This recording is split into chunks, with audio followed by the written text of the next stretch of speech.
Open your Bibles. Let's get to the teaching. Ephesians chapter 6.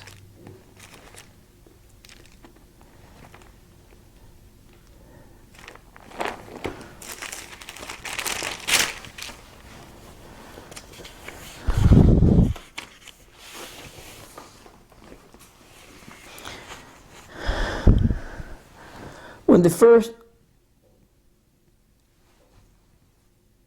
church emerged following the day of Pentecost, it was born into a world that is similar to ours. Not really much has changed. Nations were in revolt.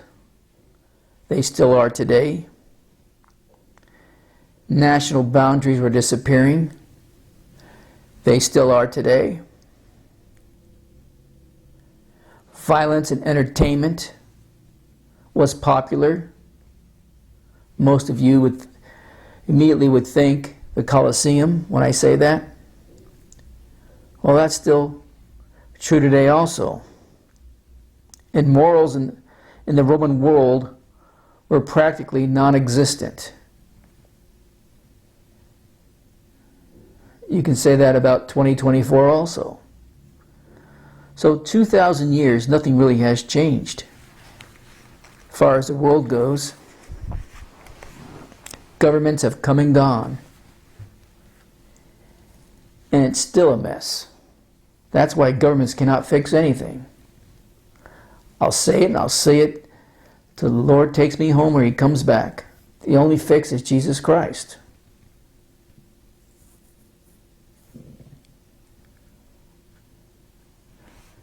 The Roman army 2,000 years ago was conquering quickly, by the way, the civilized world. Homelands were being seized, plundered. The mighty army of Rome was occupying lands. And they were trying to unite the world politically and economically, ruled by the Roman government. The world's still trying to do that. And if you add the occultic practices, the occultic paganism,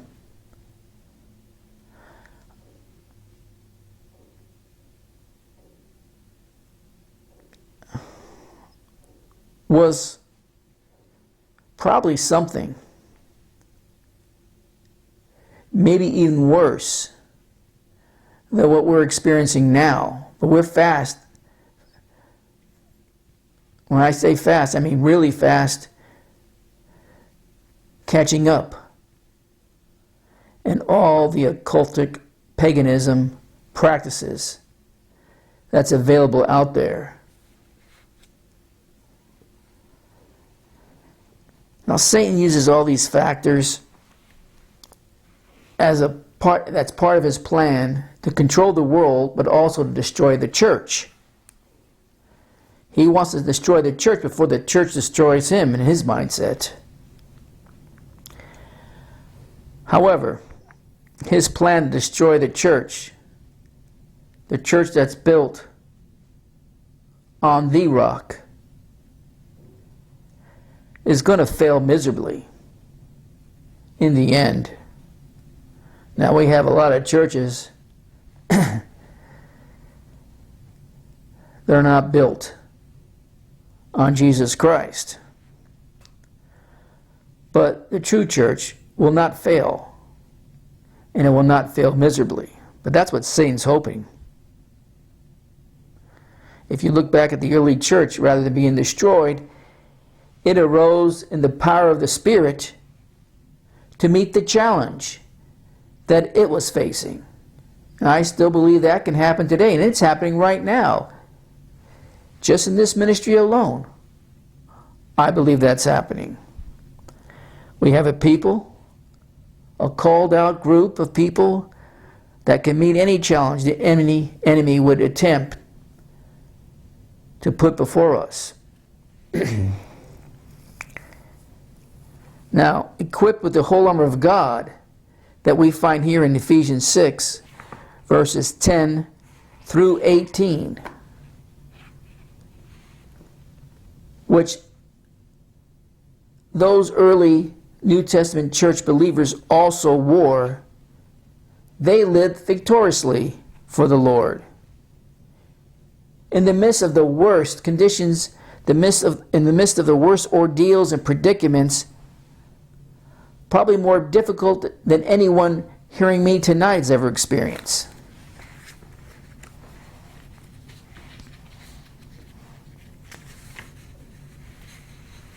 That early church went through unimaginable torture,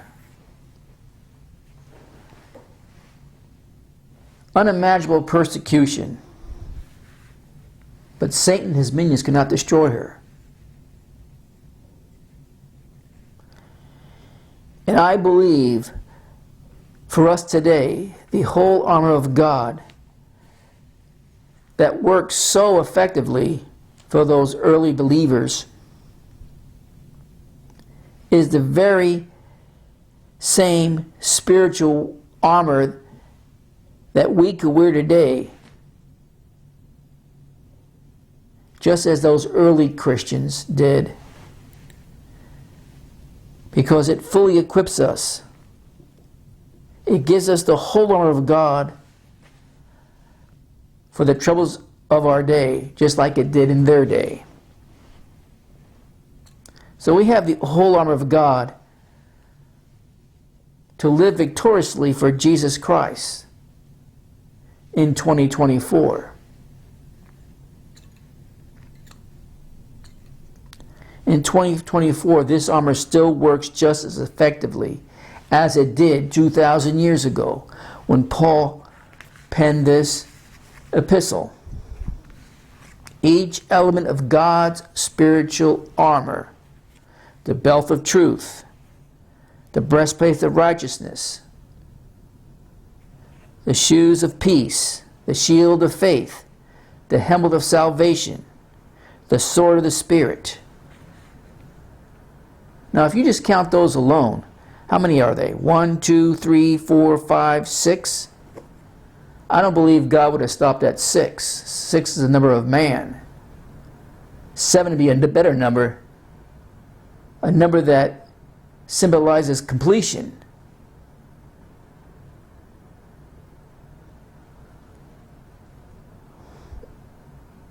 So there's an additional piece of the armor. And when you look at most teachings about the whole armor of God, they don't list it as a piece of the armor. It's an important piece. It's the last piece. And that is prayer and supplication. I won't tonight, but I'll prove that out in future messages. And all these pieces are still vital. They're still effective. They are powerful, I believe, all offensive weapons for the body of Christ today. Some defensive and offense, but they're all offensive weapons. When you go to 2 Corinthians chapter 10, verse 4, I'm not going to go there tonight, but that speaks about spiritual weapons also. For the weapons of our warfare, what does it say? Are not carnal, but mighty through God to the pulling down of strongholds. And with these weapons of warfare in our hands, or in hand, we are more than able to defeat any demonic, unseen, or even seen strongholds that would challenge our existence and our faith. That's why we need to put on the whole armor of God. And if you want a more complete teaching on the spiritual warfare, I did a series. It's in print. Some are later messages are in video. But you can find that on the website at www.teachingfaith.com.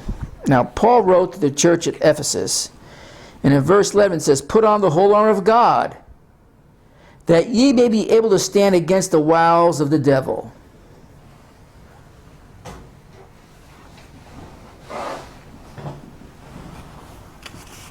Now the phrase, the words, the whole armor, highlight them. That is taken from a Greek word, and I'm not going to get into that now. But it probably referring, according to many, and I have no problem accepting that also. I just don't think it's a complete picture.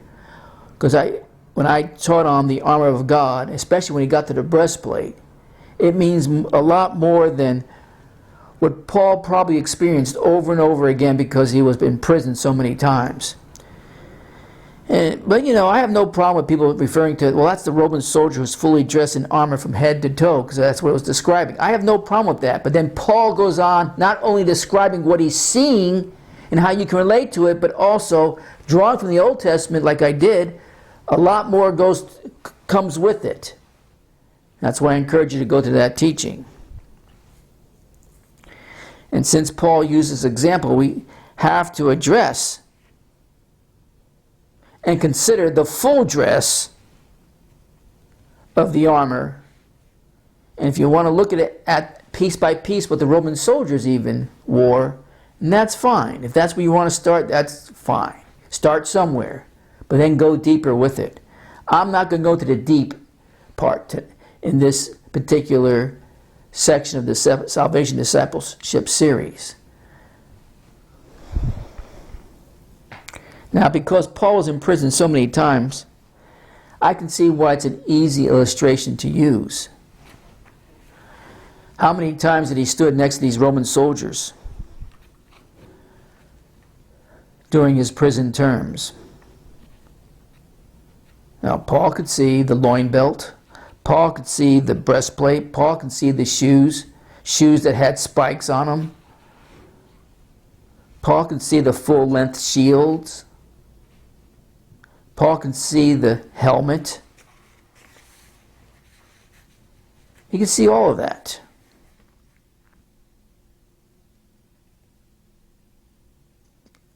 But then he adds something else.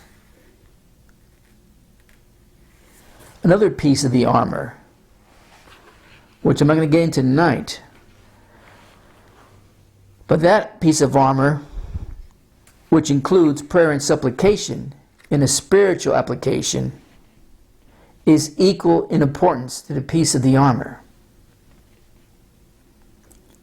And prayer is a part of our spiritual equipment. And I'll prove that out. I'm sorry, you cannot claim that you have the full armor of God if you don't include the piece that maybe not this time, but next time I will preach on, that symbolizes prayer and supplication. Now, I haven't never taught on it before, but I will. Now, these weapons, this armor, gives us a new set of clothes, if you want to look at it that way.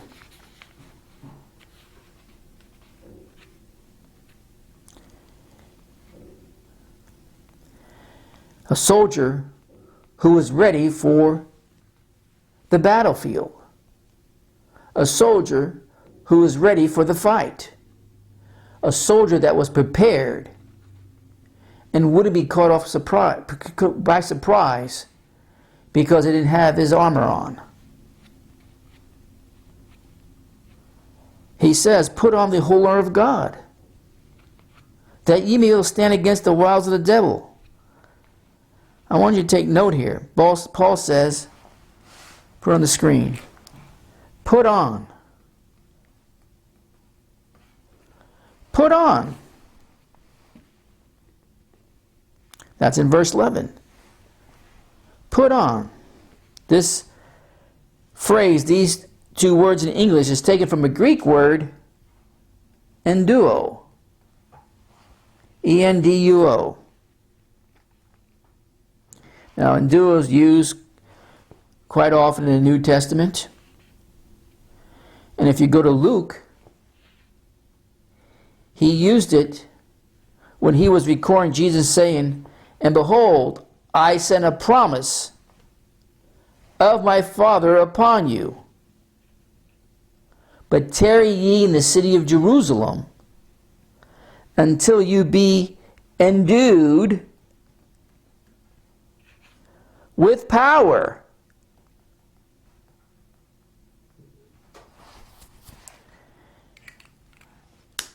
I have the verse written in front of me, so if you want to go to it later and read it for yourself, it's Luke 24:49. Luke 24:49.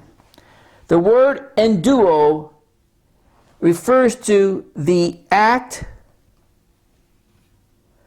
of putting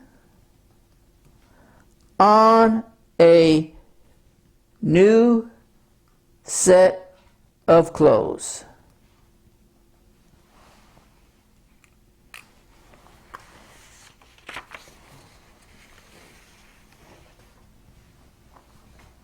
There's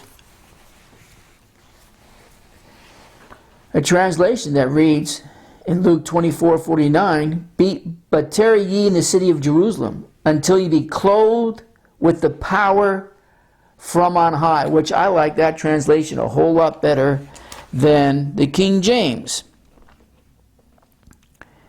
Put on the whole armor of God, to be able to stand against the wiles of the devil. Now, you're still going to stand against the wiles of the devil, but in Luke 24:49, it gives a little bit more insight how this word would use. But tarry ye in the city of Jerusalem until ye be clothed with the power from on high.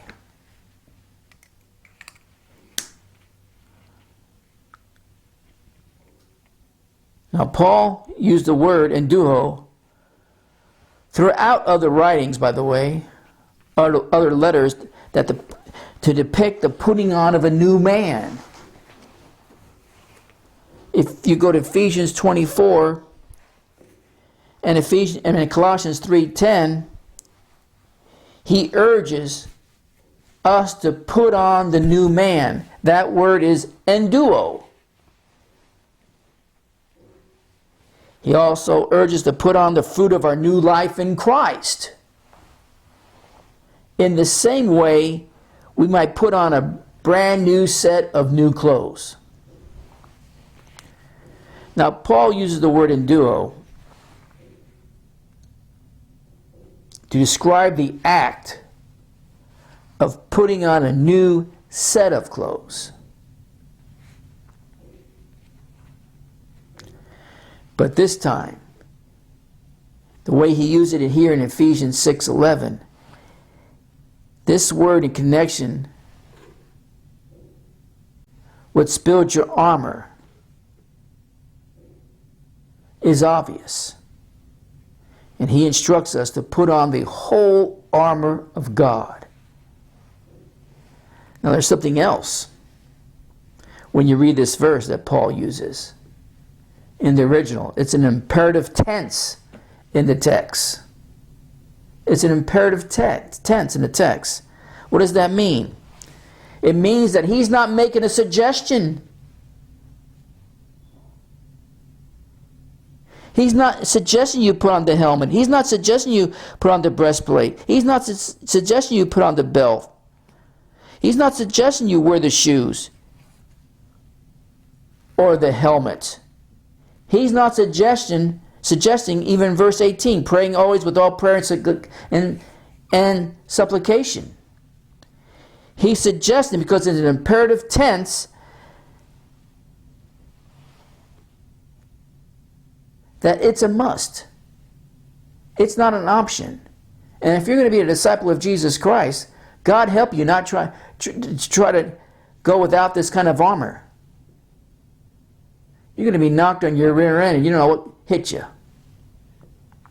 He is issuing the very strongest kind of command that can be given.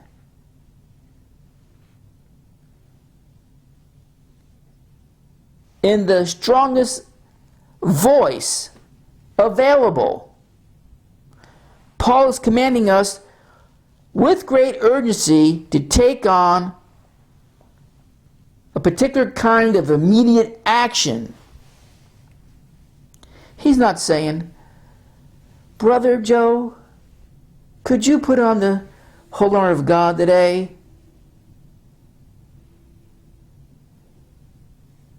Can you do it at your convenience?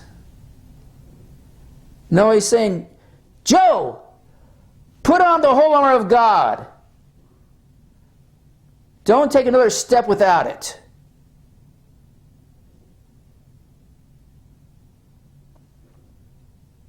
Now, sorry if I frighten you, but that's what Paul was trying to get across here in the imperative tense. It was a strong voice command, the strongest that was available to use in the Greek language, that required immediate action, not something you put off, not something that you'll put on when it's convenient or when you have time or when you remember. No, as soon as those eyes open from your sleep, from your slumber of the evening, it is time to say, all right, Lord, clothe me with that new set of clothes for this day that I'm going to need so I can war a good warfare. Try that in your prayer life. Try that in your communication with God first thing in the morning.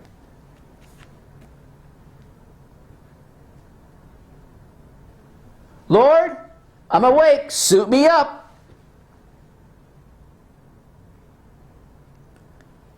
Satan's going to hate that. The demonic foe that's assigned to you by Satan is going to detest that.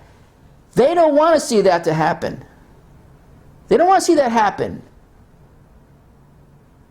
They just want the opposite. Christianity's become so passive, it's no earthly good any longer.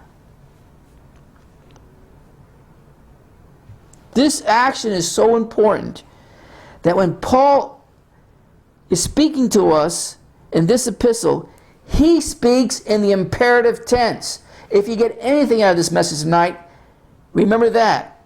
Commanding and ordering us to be clothed with the whole armor of God.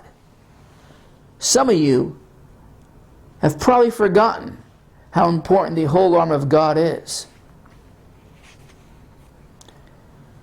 Let's not reject Paul's command here. Better yet, the command by the Holy Spirit through Paul. Writing to Christians not just in Ephesus, but ever since. Now we can reject Paul's command, or we can accept it. The choice is ours. But if we choose to take his command to heart, we must then learn how to put on the spiritual armor that God has provided for us. It's that simple.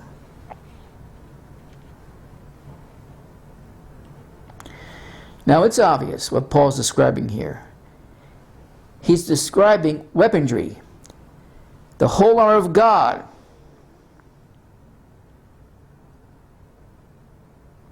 Now if you look,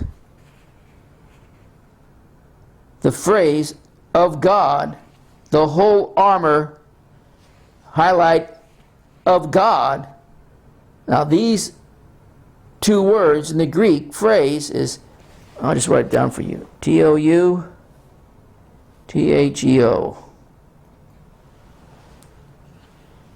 And that is written in the genitive case.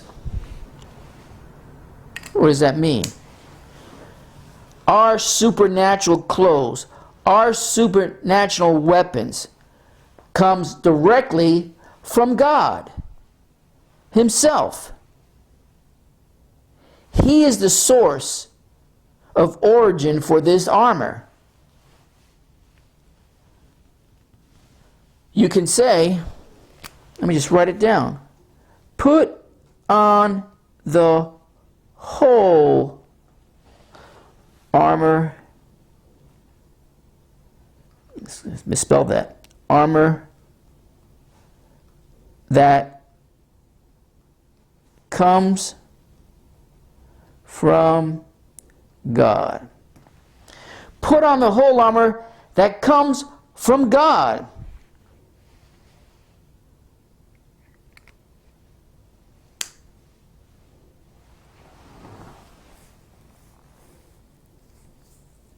What is this telling us? The origin of these weapons comes from God.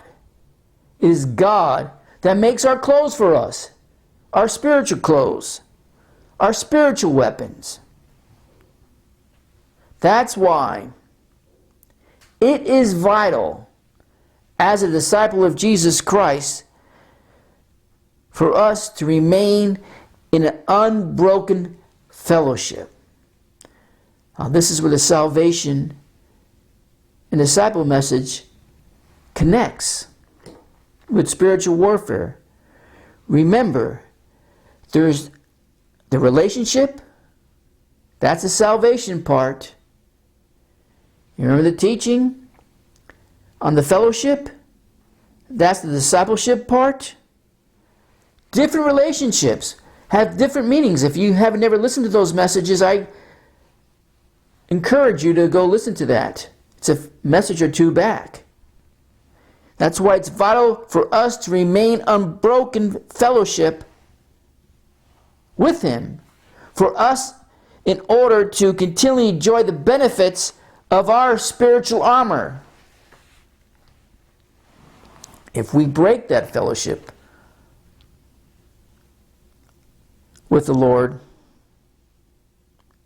you know what happens, folks? We are choosing to step away from our important power source.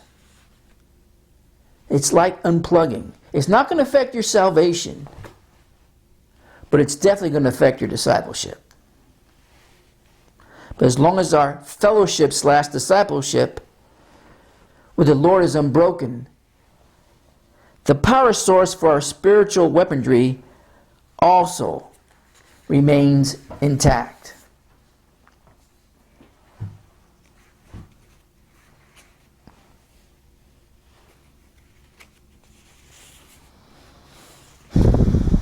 It amazes me how many people ignore their spiritual lives and cease to walk in the power of God. And then they go on complaining about all the troubles that is breaking loose in their lives. Well, trouble's going to come no matter what. But they try to find the deep, dark reasons for these troubles that come upon them, that all of a sudden erupted in their lives, when the explanation for the outbreak of confusion probably is very simple. As I said, spiritual armor has a source in God. It comes from God.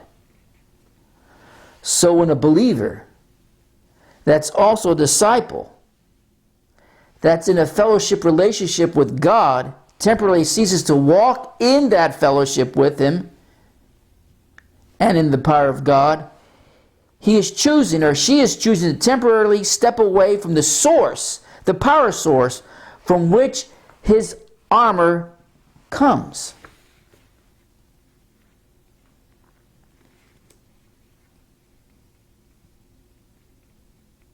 Just as we draw our life, our new nature, and our spiritual power from God, this spiritual armor here in Ephesians 6 also comes from God as well, folks.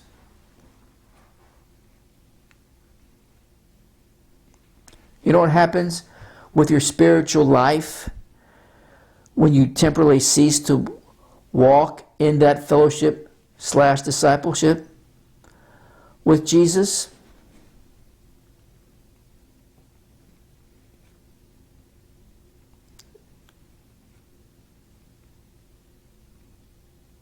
You think you're going to enjoy the abundant life as you once did when you were in that fellowship? Of course not. Well, abundant life still belongs to you. This state of stagnation will pull the plug in your spiritual walk, allowing the abundant life you once enjoyed to drain away until you feel just empty inside. Why something like that happens? Because abundant life has its source in the Lord. And when you temporarily cease to walk in fellowship with God, you are electing to temporarily walk away from His divine flow of abundant life.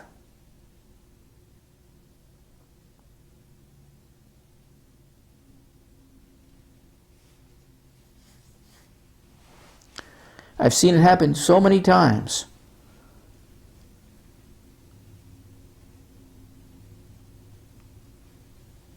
In a believer,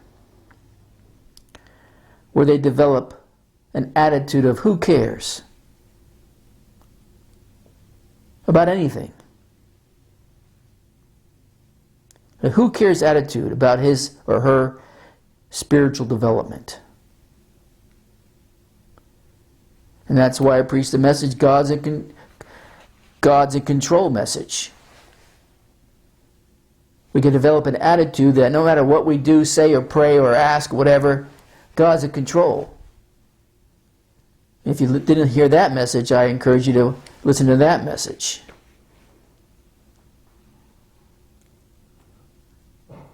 What happens when you develop that kind of attitude?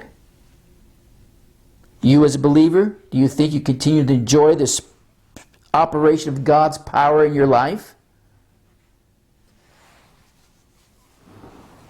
Now, although the power of God is still available to that believer with his who cares attitude, he still has temporarily pulled the plug on his power source or her power source.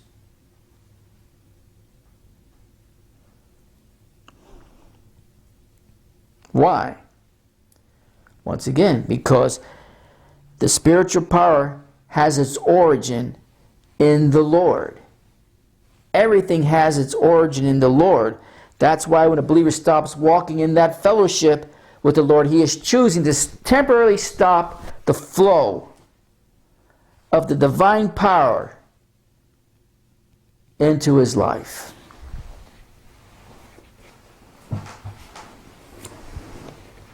You think the believer is going to reap the benefits of his God-given spiritual armor? If he's in a state or she's in a state of spiritual suspension? Of course not. Being a Christian is active. It's not passive. You can choose to be passive and still have your salvation because it's nothing that you do to earn it in the first place.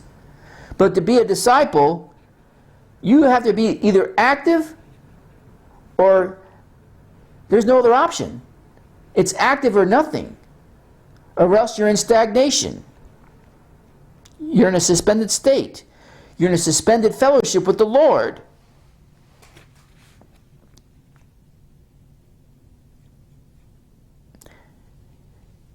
You have suspended your ability to walk in the armor of God.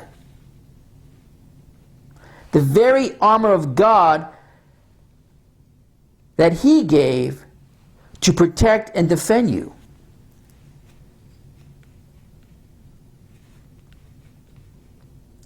That's why whenever you put your spiritual life temporarily on hold, you are opting to lay aside your spiritual armor. And you will. And I know people don't preach it this way. And you'll only be able to pick up your armor again when you begin to walk in fellowship with the Lord once more.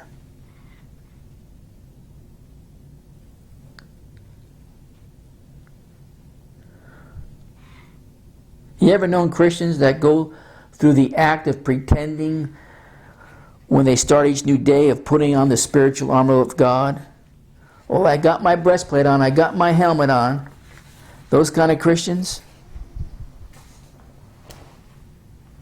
they act out the actual putting on every piece of the weaponry that God provides. Now, I'm not saying there's anything wrong with that routine. It may help some people to focus better on their spiritual walk. However, this daily habit of putting on the suit of armor does not actually put on the whole armor of God on anyone.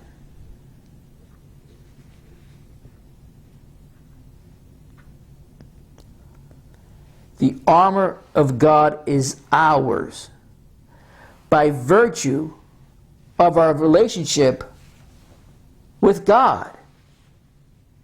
This is the reason here in Ephesians Paul wrote in the genitive case, as I mentioned, which can be used to indicate the origin or source of something. He wanted us to know that the armor originates with God. Our new clothes originates with God. And it's freely given upon those who continually draw their life, their very existence from God.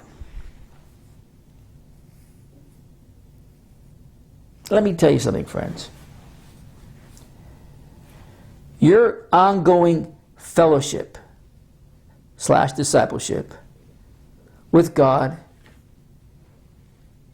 is your absolute guarantee that you are constantly dressed in the whole armor of God.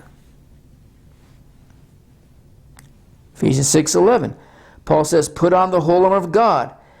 God has provided a complete set of weaponry for us, and it's not a partial one. It's complete. He has given us the whole armor of God. God has given us everything we need to successfully go to war, go to combat, opposing every evil spiritual force that's out there. And God provided everything. Nothing is lacking. Now, there's people that teach on spiritual warfare. They only focus on the shield of faith, or they'll focus just on the sword of the Spirit, while they neglect other pieces of the armor of God in their teachings. Some will just preach on the helmet of salvation. And I have nothing wrong to say about what they're focusing on. I'm just saying it's not complete. And why? Because if they don't focus on all 7 pieces of the armor, they leave believers stark naked. Stark naked. We are commanded to put on the whole armor of God, not just this piece or that piece. And it's all of it. We should be thankful for God providing a loin belt of truth. But He gave us a lot more than that. We should be thankful for the breastplate of righteousness. But He gave us more than the breastplate. We should be thankful for the shoes of peace. But He's given more. The helmet of salvation, the sword of the Spirit, and prayer and supplication. We have been given the whole armor of God. And it's this complete set of weaponry that Paul commands us to pick up and use continually in the course of our Christian lives. If you want to be clothed with a new set of clothes, then you have to be in fellowship with God. You have to decide that I have counted the cost, and no matter what, I want to be a disciple of Jesus. I thank God for His salvation, because that's where it starts. That puts me in a right relationship with Him and God, because without Jesus we can never have a right relationship with God. But you should desire You should seek, you should want more. And that is what Jesus wants for you too, and also God. He wants you to become a disciple of His, to be in the right fellowship with Him. And by doing so, He knows you mean business. He knows that you have counted the cost and you're ready to move on with Him. And since you're ready, He also He might be a surprise to some. He also supplies something that you are definitely going to need. And that is a new set of clothes. Clothes that have 7 pieces that goes along with the armor to make it complete. You can't pick and choose the pieces. You need all of them.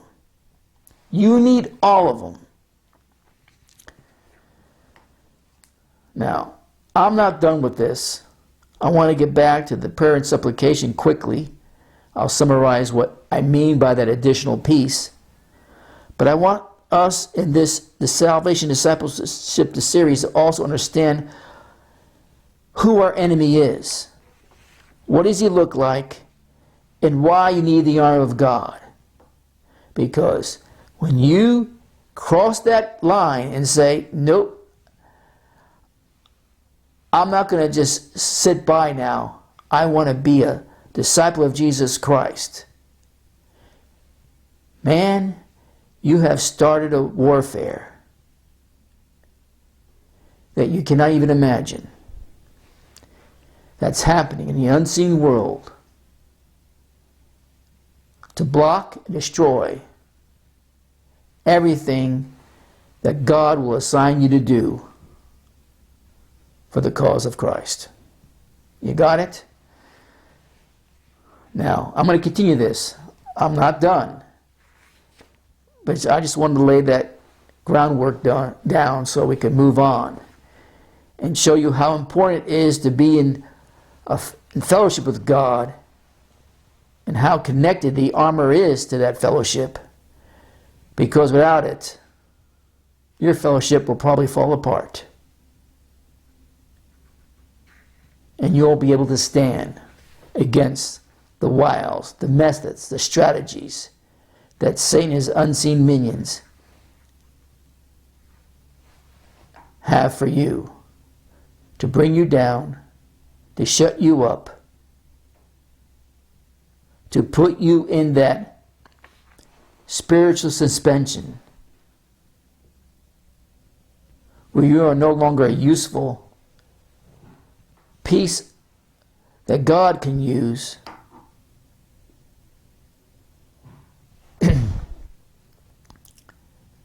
whatever future plans He has for you, whatever His desire is for you,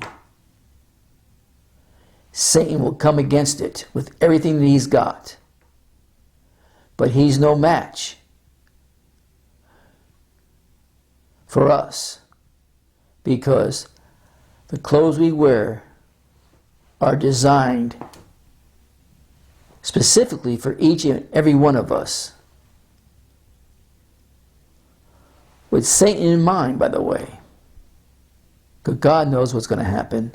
Just as He came after Eve and Adam, He'll come after you. They were clothed with the right clothes. They chose to suspend that fellowship. And because they did, well, you know the rest of the story. Well, we have the opportunity now to put on the right clothes on once again in this aspect of our fellowship, to be useful for Jesus Christ and to be more than conquerors. Now, to be continued. Play a song.